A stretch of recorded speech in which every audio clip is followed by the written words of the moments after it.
I was too So, busy so for as I us. understand it, Ted, that means you warm us up. We do all the warm ups. We get flexible. You slap us on the ass and say, "Get in the game, kids." Kind of like the fluffer, Ted's right? like a fluffer. I was Yeah, just I'm gonna the say Ted's fluffer. the fluffer for the podcast. Oh God, we Hmm. should just start all over. The Hollow Buddy.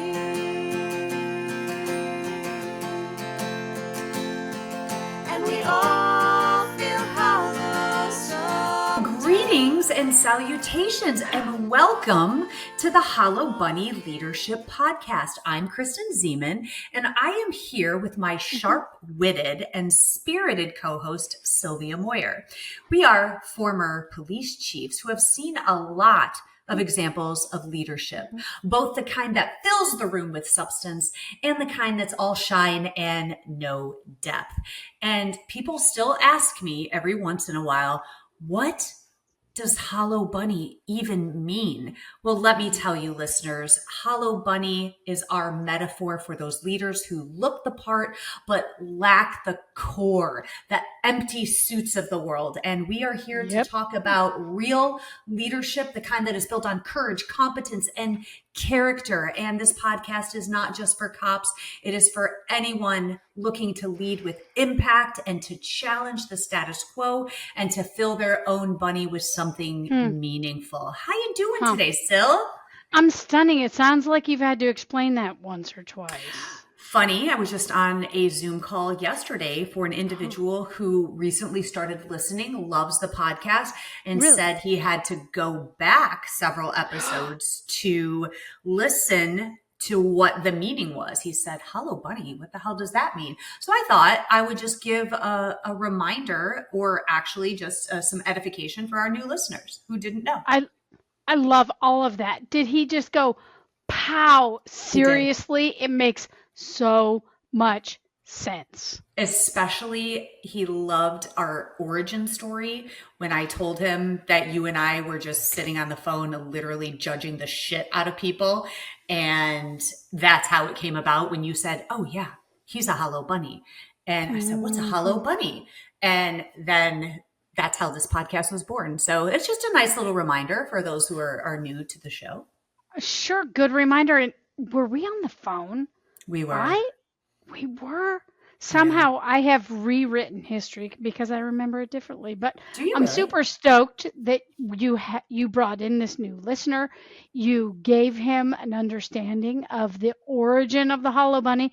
And then this is our give back, isn't it, Kristen? This is our Yeah. give back to those folks that are in the biz, wherever they're in the biz, whatever biz they're in. And this is our way of kind of just generating some thought and then encouraging folks to take some action. Yeah, for sure. And I love the idea about, or at least the disclaimer here that even though we both come from a law enforcement background, that the stuff we talk about transcends all professions. Like today's topic is about what inspiring leaders bring to teams. And Okay. there's a lot that can be discussed about teams and how leaders play a role in making a great team. And obviously this doesn't even matter what profession we're in. Right, because it is about how we inspire. It's about folks that offer big picture ideas. It's about them bringing values based optimism into a team, into a unit, into a division, into an entire organization. And it's about really the inspirational folks that lead people to propel them into a bright, compelling, and action oriented future. So, Yeah. okay, where have That's you beautiful. witnessed this? Oh, well, I have witnessed really bad leadership in and I've also witnessed really great leadership. And I think that teams is when you talk about effective teams, man, this is a complex subject because, you're talking about the leader who puts teams together, I imagine. And I think the first step that, at least as I'm looking back and I'm thinking when I was on a successful team, whether that be a sports team or whether that a team in my police department, Wait, I just said I was on a sports team and I knew wait. you were going to call me on that. freaking knew Okay. it. Where's Ted? Okay. Go ahead. Go ahead. Is this a metaphor? Okay, just go Sylvia, with it. Come Sylvia, on, sporty ball. I was on the bowling team my freshman year in high school. That's not a sport. It Okay. is is it a skill? Is it like golf Okay. where it's not a All I'm sport? gonna It's a say, skill? so while all of our listeners have just fallen off the treadmill and they're getting back on, we're going to remind everybody about the many times where we've talked about sports, where we talked about your role in sports, where we have talked about skill versus sport. And when you were on the bowling team, Ted Madden was studying He because was. he's an honor society, just an That's right. extraordinary guy That's from right. Aurora High. Okay, let's just go with it. What really Inspiring. frustrates me is Mhm, your mhm. uncanny ability to call me on my bullshit. I almost glazed over that, and I thought I was going to get away with it until I saw your face. Okay, so back on track. What I was about to say was one of the things that I have found in a successful team when I've been a part of it, when I had a leader who set a clear expectation while fostering autonomy, which is a really delicate balance. Is that what expectation in terms of individual Okay. performance or a vision for the mission and what's going to be accomplished? Help me understand. Okay. Okay. So, all right. So I think it's the latter. I think where I'm going with this is the latter. And I have a great example of this that didn't happen in a workplace environment, but it's a really good metaphor. My son was visiting Naples, Florida, and Jake Zeman is a really magnificent cook. And I was going to the store and he said to me, "Can you pick me up some coconut milk?" And I said, "Sure, Jake," because he was going to make a dessert. I don't know, listeners, if you have ever purchased coconut milk as a person that I just haven't. I was overwhelmed by the amount of different kinds of coconut milk in the aisle. There is sweetened, condensed, there is unsweetened, there is chunky, there is all kinds of coconut milk. And I stood there overwhelmed, and I called him to ask for clarification. And then he told me, yes. And then he told me, "Here's the recipe that I'm making, and I need this kind." Okay, so now let me bring this into the workplace. How many times do we tell our people, or does the leader tell us, go do this, but they don't give you the final recipe or what the vision looks like as the finished product, right? Okay. And so leaders fail to communicate, but then team members fail to get clarification. So I could have just grabbed any coconut can from that shelf and just guessed and said, "Well, maybe this is what he wants." And I would have gotten home and he would have said, "No, I need something different." So it's a two-way street there, that balance. Feel me? Okay, I feel you. I'm not mad about it at all. This is Okay. a bit surprising because I see you as an example to others, right? In terms of you put this incredibly fine point on notification and communication. Notification, we just let people know what's going on. Communication is an interactive process. We've distinguished that, and I use it all the time in the workplace. I used it yesterday. Here's I would have expected from you is not only as an example of saying, okay, is there something specific you need? Mhm. But here's what I would have expected from you. Buy one of each of them and overwhelm that little Jake Zeman and say, "Look, mama wouldn't have had to buy you 4 if you had just been more descriptive." Okay, now that's really interesting because that is the kind of follower that I would actually say that I am. I want to if someone asks me to do something, I want to over deliver. Yep. But think about the time and the money wasted doing that. If the leader would have just said, first of all, there's 2 points I want to make here. One is you don't know what you don't know. I didn't even realize there were different kinds of coconut milk. And so to over deliver, I would have brought all of the kinds of coconut milk back. Yep. And then the others that he didn't use would be wasted. So I love the idea of over delivering. And I would say err on that side, but Yes. also a waste of time and money. No, ma'am. Ooh. Not a waste Fight of time me. and money. Fight I me. would have said, Mr. Zeman, had you been more specific, you would have Mhm. made mama one dessert. Now, MFer, you got to make one with each of these types of coconut milk that I delivered because you, sir, were not specific. Okay. So how do we take this back into the workforce? Do you think that time is wasted over Good. delivering or guessing, trying to guess what your leader wants because they didn't give clear expectations? Here's what I think. It goes right back to the Four Agreements, right? By Don Miguel Ruiz. One of those core books that we talk about. And one of the Four Agreements is don't make assumptions. That's right. So ask. Don't assume you know what kind. Ask. Yeah. If the communicator of the mission, of the expectation, doesn't specifically say, is there something more I should know about coconut milk? Yes. Is there a type? Is there something specific? Maybe that's something about followership and a nudge to those of us that are communicating. Hey, when I say coconut milk, it's going to be smooth and unsweetened. Yeah. I think that it helps for the leader who we could argue here is the visionary, the one who sees this end in mind. Okay. But if they can only see it, and in this particular metaphor that we're we're beating, that Jake knew the end in mind. He knew what his dessert was going to be. Okay. I did not have that luxury. And so I think that leaders have to show the vision of the final product. And I think team members, when we're all gelling, is we can see the same vision. And when we can't, we're all working against each other. It's kind of like an incident action plan. In the policing business, we have an incident action plan that speaks to the finer details of what is going to occur. Right? Yeah. Kind of the legal authority to proceed, tactically how you're going to proceed, how one communicates. If there's an injury, illness, there's an emergency plan. Where do you go if comms go down and you go to a different channel? Which emergency room do you transport someone that's injured or wounded to? All those things. But we also have this piece, Kristen. It's called commander's intent.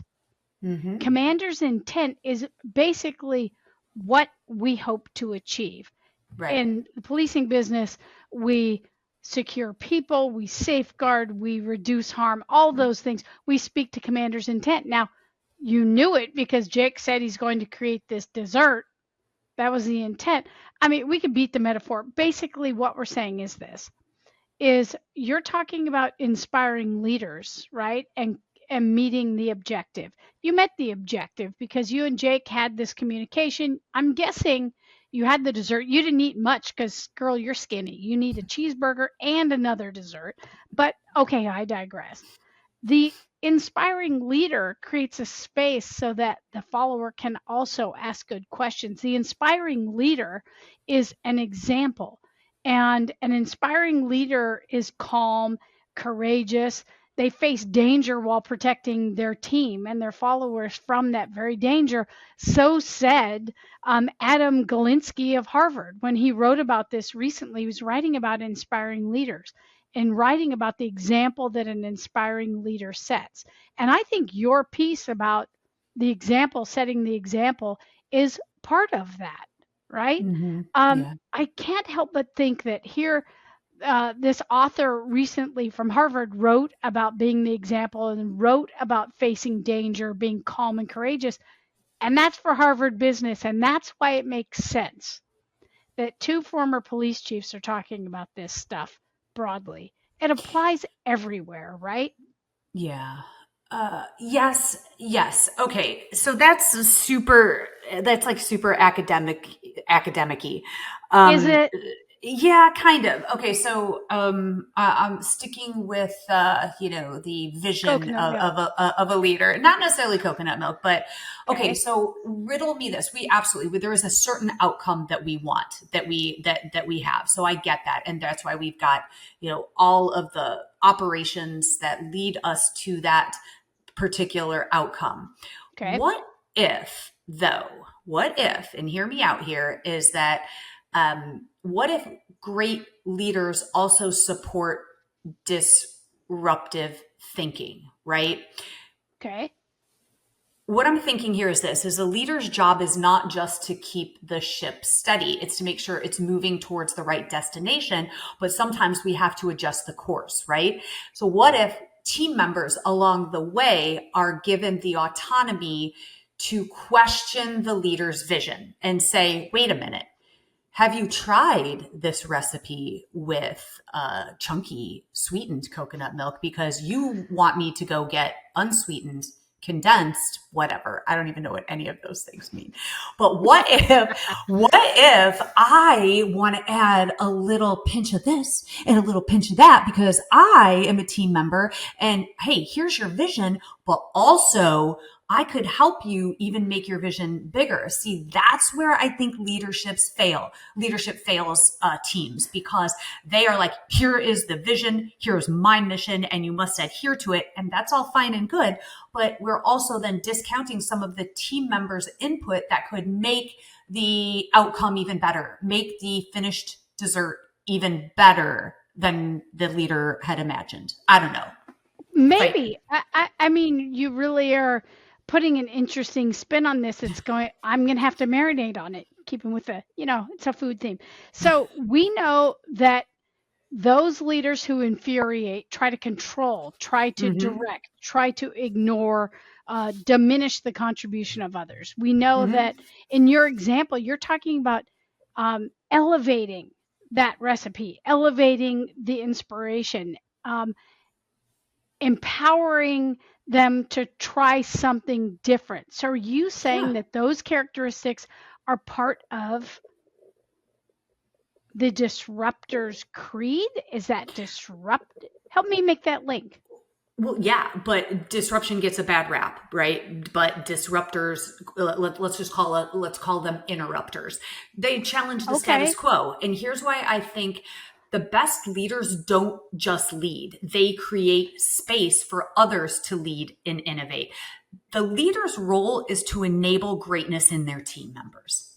And so that's why micromanagement is a killer. It is a killer for creativity and for problem solving. And I was just listening to a podcast, Airbnb guy by the name of Brian Chesky. He's the CEO of Airbnb, and he was talking about the role of managers and how they micromanage, but he called it instead eyes-on leadership. And what he was talking about is the core concept being explored is the difference between unproductive micromanagement and effective attentive leadership. So what he was trying to say is that leaders can be informed and involved and still give people the autonomy to question maybe the outcome and to bring their own creativity. And that's where I think people thrive, is when they are allowed to use their problem solving and their creativity to a particular problem project process. So that really is compelling because it swirls around this thing we talked about before, which is giving folks a psychologically safe space. Because if folks feel like they're psychologically safe in the teams that we lead, then they're going to bring so much of just this thought they have, this idea, this energy, this kind of, okay, this might be super wacky, but why wouldn't we try this thing? And so you're saying that the leader is responsible for, and the Airbnb guy affirmed that giving people the space to innovate is disrupting and advancing. Is that what you're saying? Yeah, in a good way. So basically, I think the best leaders leave space for people to question instead of just jump how high, following marching orders and saying, here is the end in mind, go do it. Instead, creating, and this is culture. I think it comes right down to culture. This is creating a culture where people aren't attacked or challenged, but ideas are, to say, hey, that's a great idea, but have you thought about this? And that's where I think the best leaders, when they inspire their team members, is when the team members feel like they can contribute to the outcome. And also to build a space of failing forward where we can try things and say, okay, all right, I hadn't thought of that. We should try this. If it fails, we can probably most likely learn something from it, pivot, and take it a different direction. But we have to build in room to fail, to learn, and succeed. Sure, and a recent example in my current workspace is there's this big, huge apartment complex that is being considered. It's going to be developed, right? Mm-hmm. And fire departments have this great process by which they look at the distance from a fire station, how long would it take them to respond. They Mm-hmm. have something that law enforcement doesn't have, and that is kind of a framework for how they add, this is a big word, apparatus. So trucks and tanks and water thingy-mahoozers and different kinds of fire apparatus. So they have something on which to rely. We don't have that in policing, right? So Right. so we said, okay, this is going to be a big deal. At what point do we evaluate growth and then evaluate how we staff and how we provide service so there's no degradation in service? So we got a whole bunch of thinkers together, Mm-hmm. professional staff and sworn staff, and said, okay, how might we analyze this problem? How might we bring all the diverse inputs from each of your specialties, 15 people that Mm-hmm. are comm center and IT and fiscal folks and cops and deputies and people. And we just said, what we want to do is have a framework for how we assess growth, right? Mm-hmm. And we didn't know what that was going to look like, but we Right. just invited everyone to this space to just start thinking. And what you're saying really resonates with me because everybody brought their weird stuff, and some of them we looked and went, yeah, no. That's not Yeah. going to lead to anything that might achieve the outcome, but everybody got to contribute. They're reporting that they felt safe to just bring whatever data, whatever experience, to go forth and create and do some research to lead to this outcome that is this product for Yeah. one piece now, but in the aggregate, it could be a very significant framework for service delivery. And that has applications across kind of policing, right? Yeah. Is that what you're saying? So everybody kind of contributed, and no two people had similar perspective coming in, and none of us knew exactly how it was going to unfold. That's it right there. Okay. So this is where I think the two worlds perhaps diverge, or at least the Okay. points. So there are some times when a leader has the vision. They know exactly what the outcome is. So Okay. you can overlay this on a new policy, a system, a process, a new idea, whatever it may be, where the leader is going to set the vision. Okay. You just described something different, but similar in that there is a problem to be solved, but we don't know what the end looks like. In the first example, the leader knows what they want to build. Maybe you can talk about a founder in a startup. They have the vision and they need the team to take them, but the vision is there. So that is different than, Sure. hey people, let's all gather around and let's talk about a problem that we're trying to solve. And both, I think, are crucial in an organization, and that tone is also set by the leaders because, number one, this reminds me of the case study of extreme ownership with Jocko Willink and Babin. And when they talk about if your team depends on you for every decision, then you're not leading, you're micromanaging. And sure. this is where leaders can say, there's a piece of humility here where leaders can say, hey, everyone, I don't know the answer here. And the best idea wins. Let's get some great minds and some stakeholders to sit in this room and let's brainstorm in this safe environment. No bad idea, except sometimes there are really bad ideas. But Well, not you bad, talk. just dumb. So Yeah. Oh, not bad. Just dumb.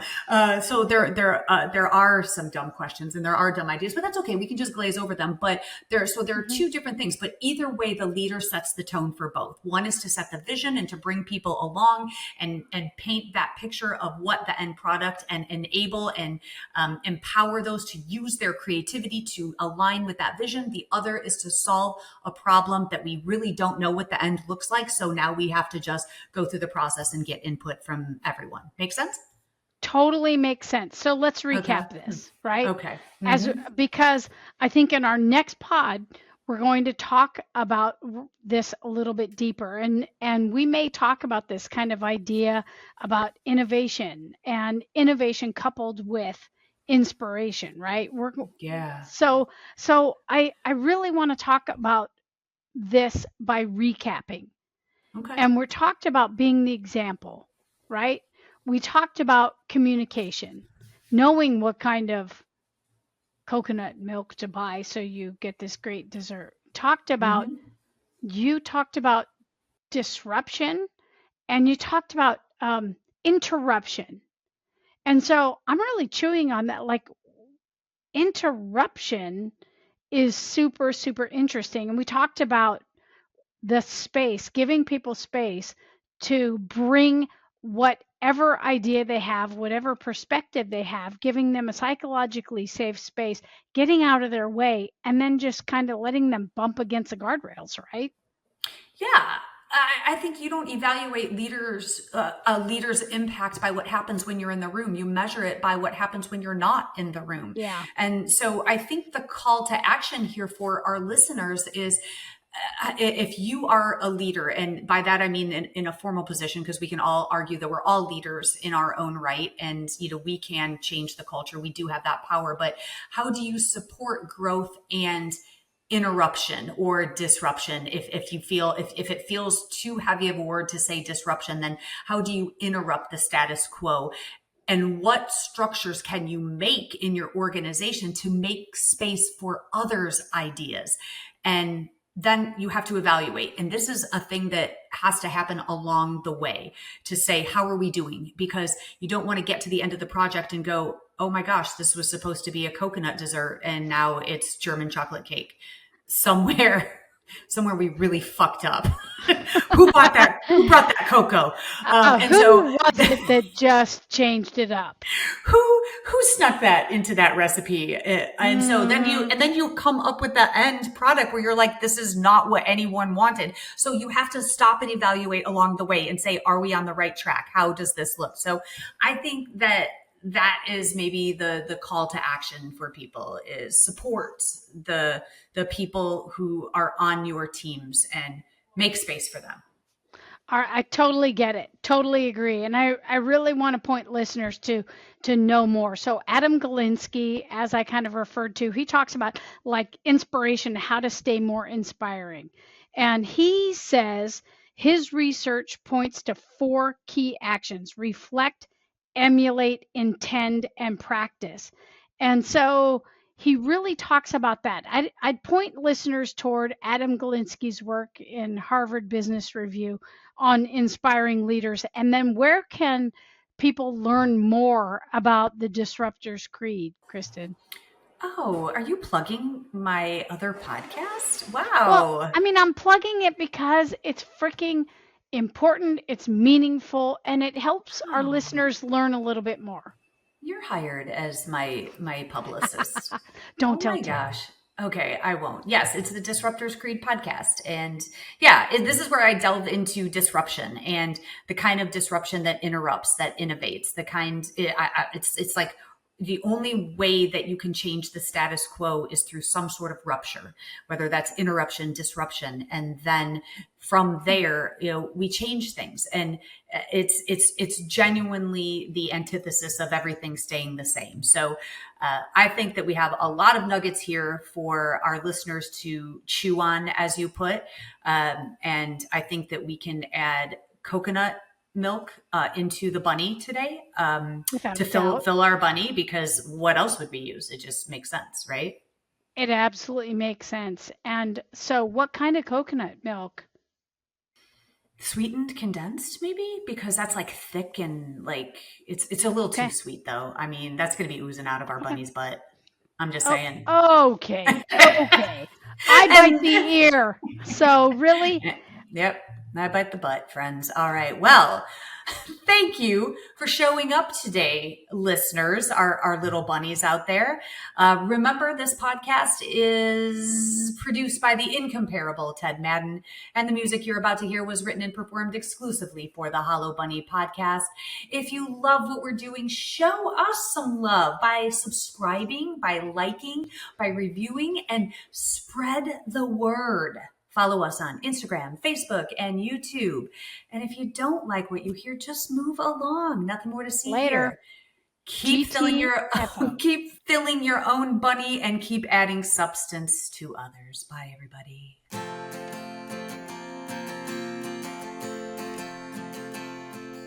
When you look inside, what do you find?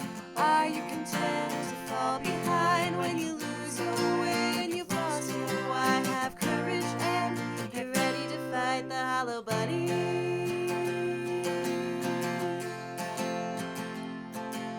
When the way ahead is covered in smoke and you're tired and you're scared and you're losing hope, you'll open your heart and your eyes and see a challenge and a question. Why not me?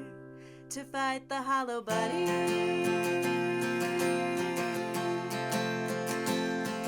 And we all feel hollow sometimes, but the monsters are only in your mind. It's a tough pill to swallow, but if you're brave and kind, you'll be alright. If you fight the hollow bunny.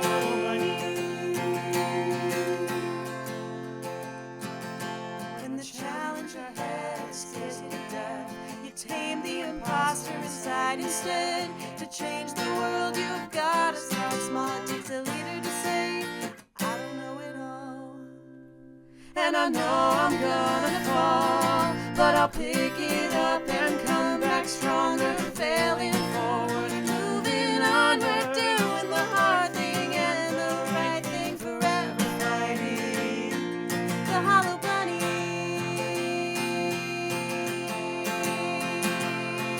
And we all feel hollow sometimes, but the monsters are only in your mind. It's a tough pill to swallow, but if you're brave and kind, you'll be alright. If you fight the hollow bunny.